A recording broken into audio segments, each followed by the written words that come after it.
All right. Next part. Smoked fish.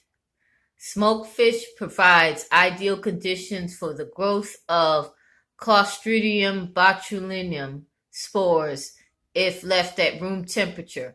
Therefore, upon receipt, all smoked fish must be stored at 38 degrees Fahrenheit or below.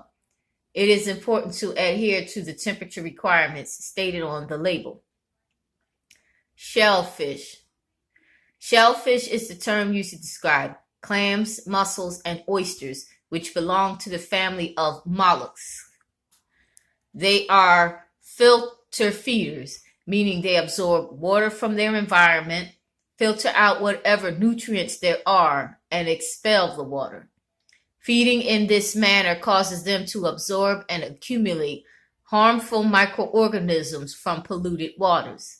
Since the whole shellfish is eaten either raw or only partially cooked, it is critical to ensure that they are harvested from safe waters. It is important to buy shellfish from reputable suppliers who can provide the shipper's tags, which identify the source of the shellfish. These tags supply the following information. All right, so they're dangerous because they absorb the stuff from the water into their bodies. And then they get all the stuff out, microorganisms, pollution, everything, and they release water, but they hold those contaminants. Okay, these tags supply the following information: the name of the product, the name of the original shipper, the address of the original shipper, the interstate certificate number of the original shipper, the location of the shellfish harvesting area. When purchasing small amounts from a retailer, a split lot tag must be provided that has all the information from the original tag. The shellfish tag is required to be kept with the product and kept for another 90 days after it is used up in order of delivery. It is strongly recommended that invoices be kept with tags to allow better tracking of the product. The virus, hepatitis A, is associated with shellfish. Woo. All right, next section. Eggs. All eggs must, and I repeat must, be received clean and unbroken from an approved source and be identified with either a USDA inspection stamp or a label identifying the source. Eggs have long been associated with the microorganism Salmonella enteritidis, just like in chicken salmonella. This bacterium has been found on the inside of eggs, so external washing does not make eggs safe. All right, so you wash the eggs outside, do nothing. This is what's in the shell, usually the yolk and stuff. Eggs should be bought from suppliers who deliver them in refrigerated trucks, and upon receipt must be kept refrigerated at an ambient temperature of 45 degrees Fahrenheit until they are used. Okay? Ooh. Canned goods. It is very simple to inspect canned goods and remove from circulation cans that might cause foodborne illness. Canned foods must be commercially processed. Home canned foods, and I repeat, home canned foods, cannot be used in a food service establishment. Cans should be free from rust and dents, properly sealed and labeled, and slightly concave at both ends.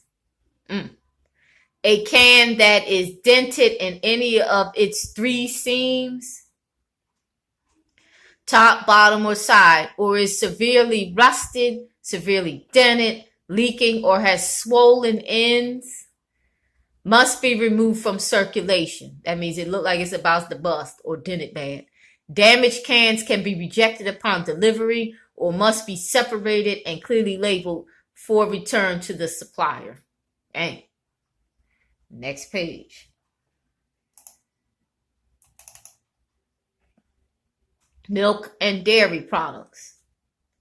Upon receipt, These products must be checked to ensure that they are well within the expiration period and that they are received at 41 degrees Fahrenheit or below. This temperature must be maintained until the product is used. The expiration date on pasteurized milk and dairy products must not exceed 9 calendar days from the date of pasteurization. Ultra-pasteurized milk and dairy products must not be more than 45 days from the date of ultra-pasteurization. Fresh fruits and vegetables. Since there is no approved source, there is no approved source of fruits and vegetables, it is important to buy them from reputable, and I mean reputable and reliable suppliers. Inspection at the time of receipt should include checking firmness, ripeness, signs of bruising, and decay. Fruits and raw vegetables must be scrubbed with a brush and washed thoroughly with plenty of running water before serving. Okay. Last but not least, in this section, modified atmosphere packaged foods. Okay. Various food items are packaged under special conditions to prolong their shelf life.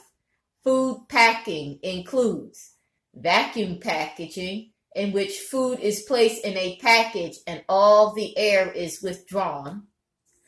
Modified atmosphere packing, in which food is placed in a package and all the air is withdrawn and gases are added to preserve the contents. Sous vide packaging, in which food is placed in a package, all the air is withdrawn, and the food is cooked in the package. That's interesting, cooking it in the package. Never seen that before. Because of the absence of air, foods packaged in this manner provide ideal conditions for the growth of the Clostridium botulinum microorganisms, unless they are refrigerated at temperatures recommended by the manufacturer. I guess also botulism. These products must be purchased from approved sources and care taken to preserve the packaging during handling and when checking the temperature. Food establishments interested in manufacturing vacuum-packed foods, modified atmosphere packaged foods, and sous vide food preparation must first obtain permission from New York City Department of Health and Mental Hygiene. That's NYC DOHMH. Okay? Now, dried foods. Dry foods such as grains, peas, beans, flour, and sugar should be dry when received. Moisture will cause growth of molds and deterioration. Broken and defective packages may indicate contamination. Look also for rodent teeth marks and the presence of insects, rat bitten, and roaches. Whenever these products are removed from their original containers, they must be stored in tightly covered rodent-proof containers made of stainless steel or food-grade plastic with proper labels. You don't get bitten up. Refrigerated and frozen processed foods. For convenience as well as cutting down on costs, there has been a greater shift towards using prepared, prepackaged, refrigerated, or frozen foods. These routinely include deli and luncheon meats, refrigerated or frozen entrees, etc. Care should be taken when receiving these products to ensure quality as well as safety. Following are some guidelines. Here's the following guidelines. Ensure that refrigerated foods are delivered at 41 degrees Fahrenheit or below. Except as noted previously, smoked fish must be received at 38 degrees Fahrenheit or lower. Ensure that frozen foods are delivered at 0 degrees Fahrenheit or lower. All packaging must be intact. Any frozen food packaging that shows signs of thawing and refreezing should be rejected. Signs include liquid or frozen liquids on the outside packaging, formation of ice crystals on the packaging or on the product, and water stains.